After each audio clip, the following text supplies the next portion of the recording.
Working in the high-end furniture game, you meet all sorts. But Jake?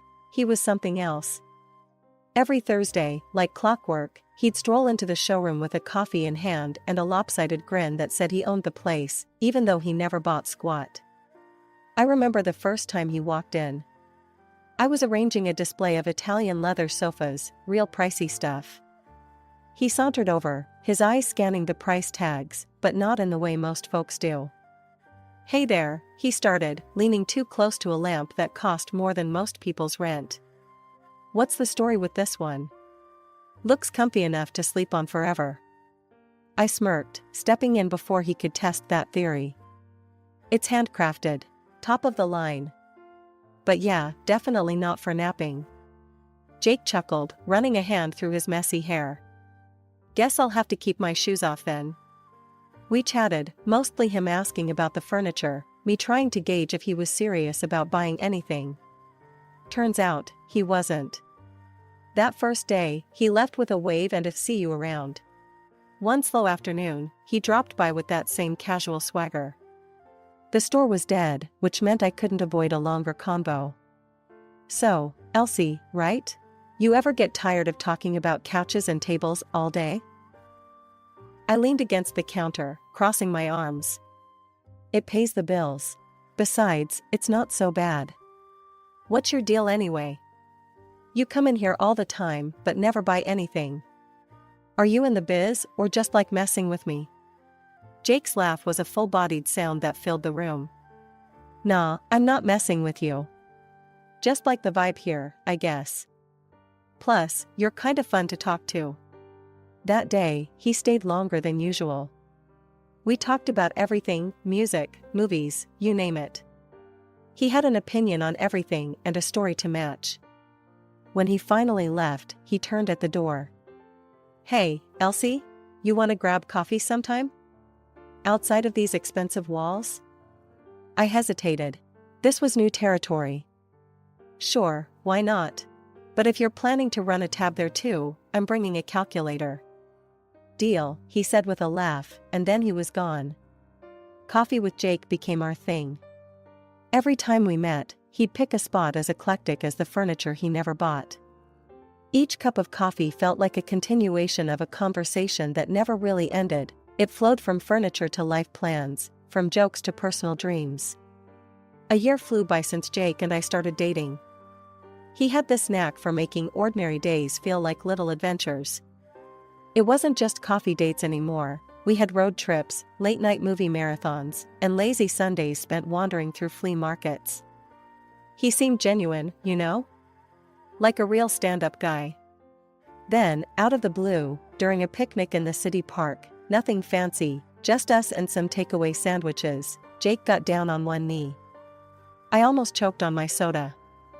"Elsie, will you marry me?" he asked, holding up a ring that caught the sunlight just right. I laughed, half because I was nervous, and half because it felt so right. "Are you serious right now?" "Dead serious. I want all my tomorrows to start with you." His eyes were all hopeful, like a kid waiting to see if he'd won the top prize at a carnival game. I didn't need to think about it. Yes, Jake. Of course, yes. The next thing was meeting his folks. Jake had mentioned them, but we hadn't spent time together, and from what he said, they were a bit uptight. He decided it was time to introduce me properly, so he planned a dinner at their place. When we arrived, their house was, let's just say, eclectic. Every corner crammed with some fancy piece from a different era or style. It was like walking into a museum where all the exhibits got mixed up. Jake's mom, Lydia, was as cold as the November air when she opened the door. "You must be Elsie," she said, eyeing me like I was a piece of furniture she couldn't quite place. "Yes, nice to meet you," I managed, trying not to let her scrutiny get to me. We sat down to dinner, and the vibe was stiff. Jake tried to lighten the mood, but his dad, Harold, only thought a bit after Jake mentioned my job at the luxury salon. "So, you work with expensive furniture? Designer pieces?" Harold asked, his tone shifting from indifferent to slightly intrigued. "That's right," I said. "I help people choose pieces that work for their homes." Lydia perked up too. And you have savings? That's good. Very good. The conversation slowly turned to their interest in my financial stability rather than getting to know me. It was awkward, but I played along. After dinner, Lydia cornered me in their living room turned bizarre showroom. Elsie, dear, could you suggest something for this room? It feels a bit cluttered, she said, waving a dismissive hand around. I looked around, biting my tongue to avoid saying it looked like a yard sale gone mad. Instead, I put on my professional smile. Well, you might consider streamlining the styles. Maybe pick a theme or a period you like and build around that. There are some great, affordable alternatives to these high-end pieces that can give you a cohesive look without breaking the bank. Lydia's nose wrinkled. I don't want alternatives. I want the real deal, the stuff you sell in your store. I just thought, with your discount or whatever, you could help us out. The way she said it, like I owed them something, irked me. But Jake was watching us, a hopeful look in his eyes, like he wanted this to go well. I'll see what I can do, I said finally, even though I knew I'd be careful about any help I offered. Wedding talks with Jake and his parents were like walking into a hurricane and trying to stop the wind. His folks had their hearts set on a blowout bash. But here's the kicker. Lydia, with her taste for the finer things, dropped this gem during dinner one night. Women always dream of big weddings, so they should foot the bill, right? Her smirk told me she wasn't just throwing ideas around. She meant it. I nearly choked on my water. Well, Lydia, this woman dreams of a simple wedding. We're not breaking the bank or my sanity over one day. Jake, caught in the crossfire, gave me that look, the please go easy on my mom look. But nah, not this time. Elsie's right, he finally said, though his voice had the weight of a man walking to the gallows. We'll keep it simple. The wedding day came, and true to my word, it was simple, beautiful, but understated. Jake's parents plastered on their best sour grapes faces throughout the ceremony. I caught Lydia muttering to a relative, "You'd think a girl who sells fancy furniture could put on a better show." I let it slide. The day was about us, not them. I was floating, my heart full, as I said I do, to a modest gathering of our closest friends and family in the little garden behind our favorite cafe. Post-wedding life kicked off with Jake suggesting we rent a large apartment. You can deck it out just how you like, he said, knowing full well his bank account was running on fumes. I'll pitch in when things pick up for me. So, I signed a lease for a chic place that cost a pretty penny, $2,500 a month. My savings took the hit for the furniture and appliances.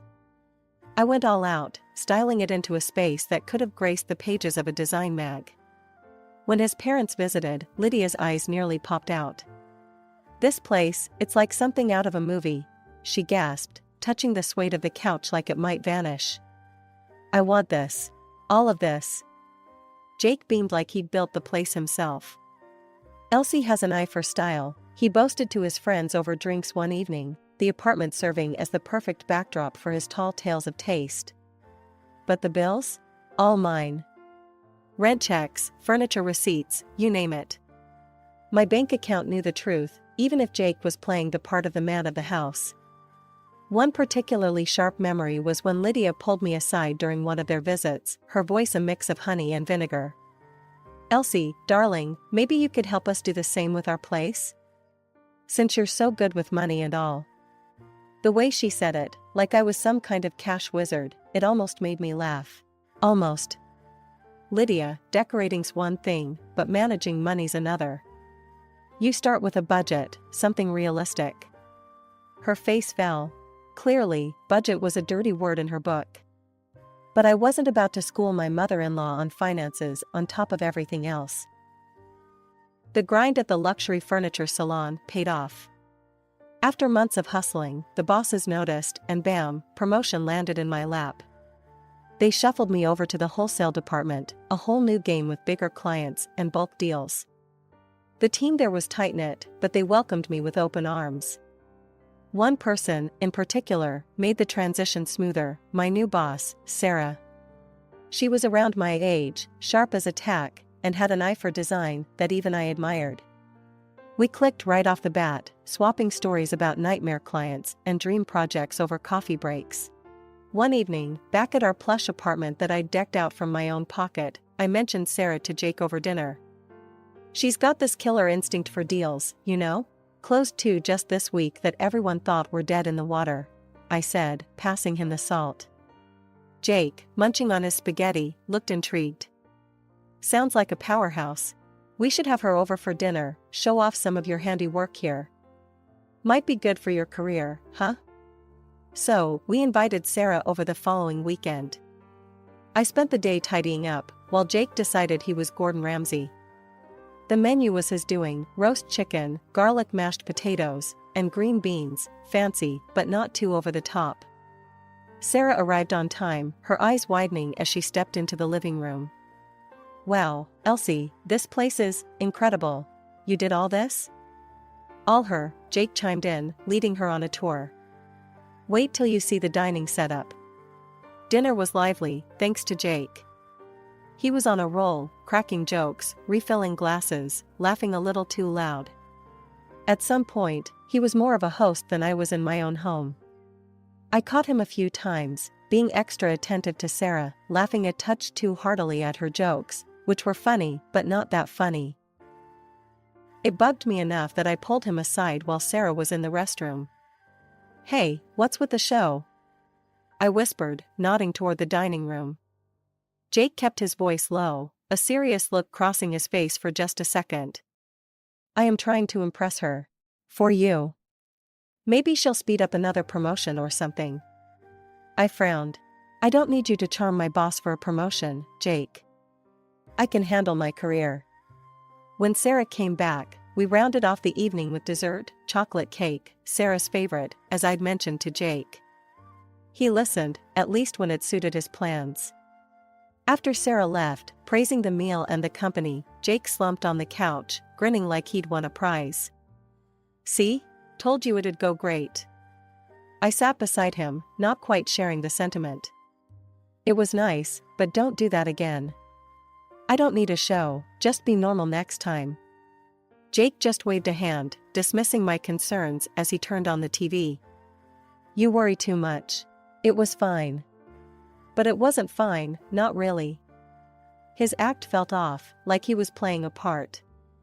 Since the promotion, my paycheck had grown nicely, which, naturally, led Jake to find new ways to spend it. First up, his wardrobe. "Babe, I can't keep wearing these old suits. If you want me to be promoted too, I gotta look the part," he'd argued one evening, thumbing through a catalog of designer suits that cost more than our rent. "Fine, we'll update your closet. But keep it sensible, okay?" I conceded, figuring if it boosted his confidence, it might help him in his own career. The new Jake was a dapper one, and he was all too eager to show off his revamped style. Not long after the wardrobe overhaul, he had another idea.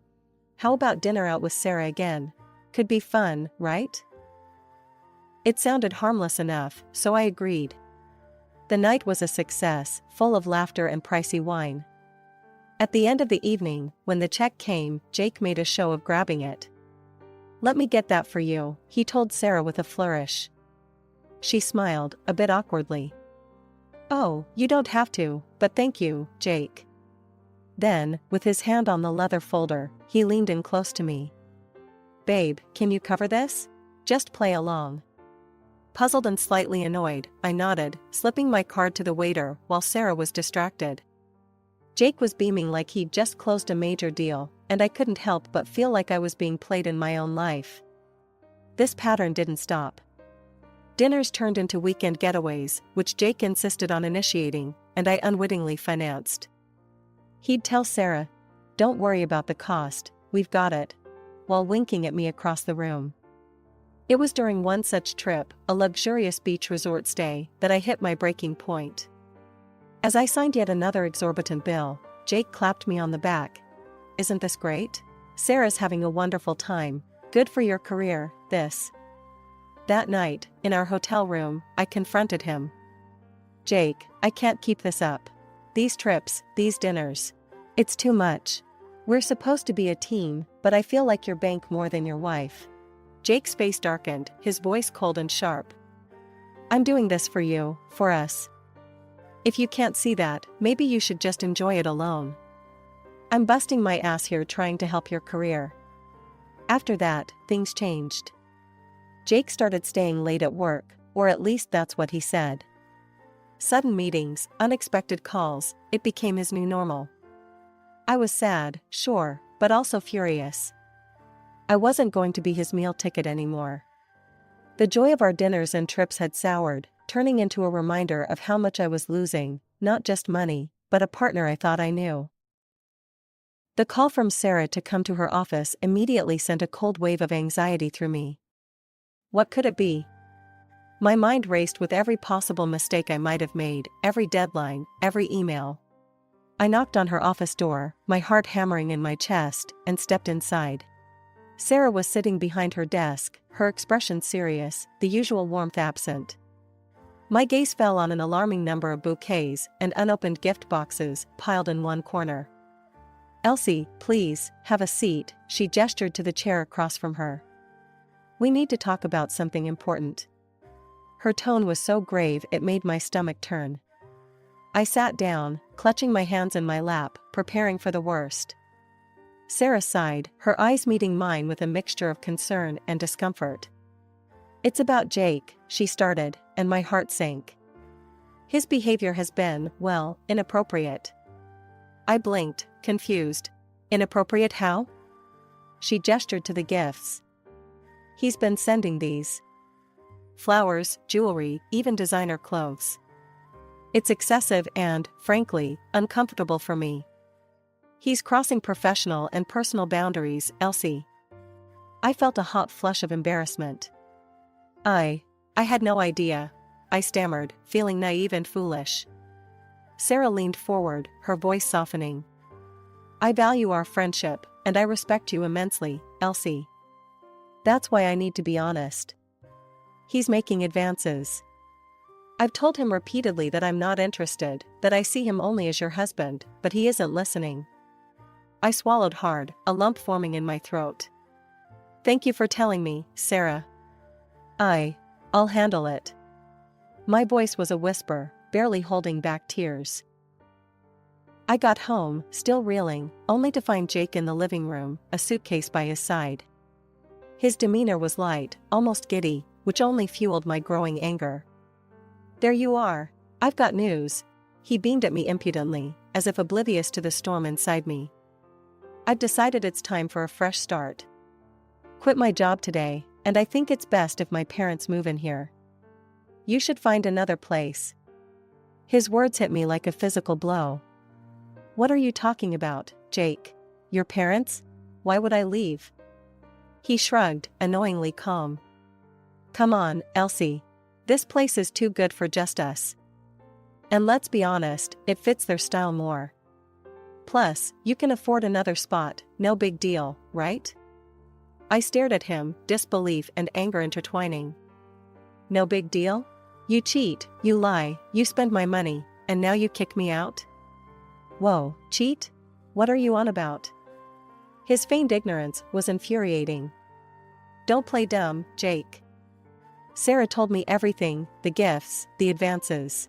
How could you? My voice cracked, tears threatening to spill. Jake's face hardened. So what? She's richer and more promising than you, so I just want to get a better life. Just pack up and go, Elsie. His words were a dagger, cutting through any remaining ties of affection I had for him. That night, I lay in the spare bedroom, the reality of my crumbling marriage suffocating me. Jake's betrayal was clear, his intentions laid bare. By morning, I knew what I had to do. The next morning, I had found a new apartment online, a smaller, quieter place that felt like a fresh start. I signed the lease electronically and called the movers, all before Jake had even stirred from his sleep. As the movers started arriving, I was methodically showing them around, pointing out what to take. I'd gathered all the receipts and proofs of purchase for the furniture, my furniture, that I'd paid for with my hard-earned money. I was ready, determined. Jake stumbled out of the bedroom, bleary-eyed and confused as he saw the movers loading up boxes. What's going on, Elsie? Why are you taking the furniture? I held up the folder stuffed with receipts. Because it's mine.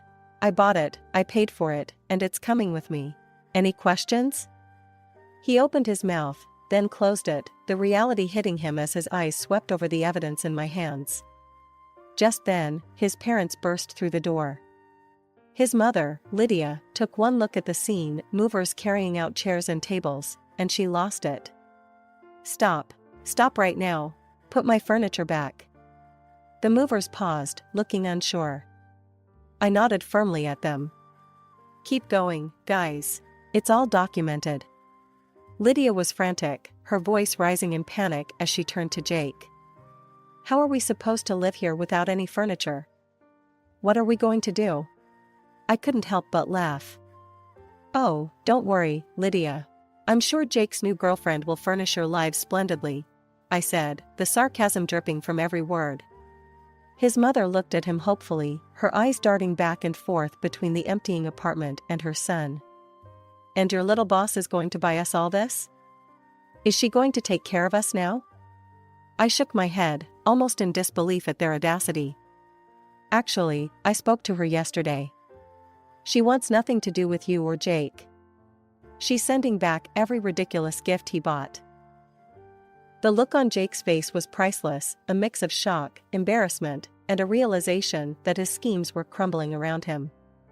Lydia's wrath turned to her son as she poked him hard in the chest. You fool. We could have had a good life here with Elsie supporting us, and you ruined it. Jake's desperation was palpable as he turned to me, his voice shaky. Elsie, please, don't do this. We can fix it. We can start over. I handed him an envelope, the divorce papers I had prepared. This is the only thing left to start over. My lawyer will call you. As I walked out of the apartment, I didn't look back. I was leaving behind more than just a bad marriage and a duplicitous husband. I was leaving behind the old Elsie who tolerated far too much. Settling into my new apartment was like breathing fresh air after being submerged underwater for too long. The place wasn't as large as the last, but every square inch of it was mine, truly mine. I threw myself into decorating, picking pieces that weren't just stylish but spoke to my newfound independence. I went for bold colors this time, vibrant blues and emerald greens, each room a testament to starting over. Meanwhile, Jake and his parents weren't faring so well. Last I heard, they couldn't keep up with the $2,500 rent without my paycheck and had to downsize dramatically. They ended up in a cramped, run-down place on the other side of town. Jake refused to settle for a regular job. He bounced around, looking for another golden ticket, while his mom, Lydia, had no choice but to get a retail job. Their palace built on expectations had crumbled, and from what snippets I caught through mutual friends, so had their tolerance for each other. Then, one afternoon as I was setting up a new art piece in the living room, my phone rang. The sweet, sugary tone of Lydia's voice oozed through the speaker when I answered. Elsie, darling, it's Lydia. How have you been? We've all missed you so much over here. I almost dropped the phone, half laughing, half in disbelief. Missed me, Lydia, or my paycheck? Let me guess, you want me to come back? To what? Watch Jake chase dreams while I foot the bill. No thanks, Lydia. You don't understand, Elsie, we're family. She tried again, her voice now a mix of desperation and saccharine. Family? I scoffed. Family doesn't use each other, Lydia. You should try supporting yourselves for a change. Before she could respond, I hung up and blocked the number. That part of my life was closed, sealed, and good riddance to it. In contrast to the chaos that was my past life, my career was flourishing. Sarah and I had grown closer, her respect for me solidifying after I handled the personal turmoil with as much grace as I could muster. She hinted last week that another promotion was on the horizon, something that would put me even more in control of my professional path. It was like the universe rewarding me for all the hardships. One evening, sitting in my newly decorated living room, I reflected on everything that had happened. The apartment looked incredible, a true reflection of my style and spirit. I had new friends coming over that night, colleagues who appreciated me for my skills and company, not for what my bank account could do for them. The doorbell rang, pulling me from my thoughts. I opened the door to smiling faces, genuine and happy to see me. As we gathered around the sleek, modern dining table I'd picked out myself, laughter filled the space, bouncing off walls that echoed a new chapter of my life.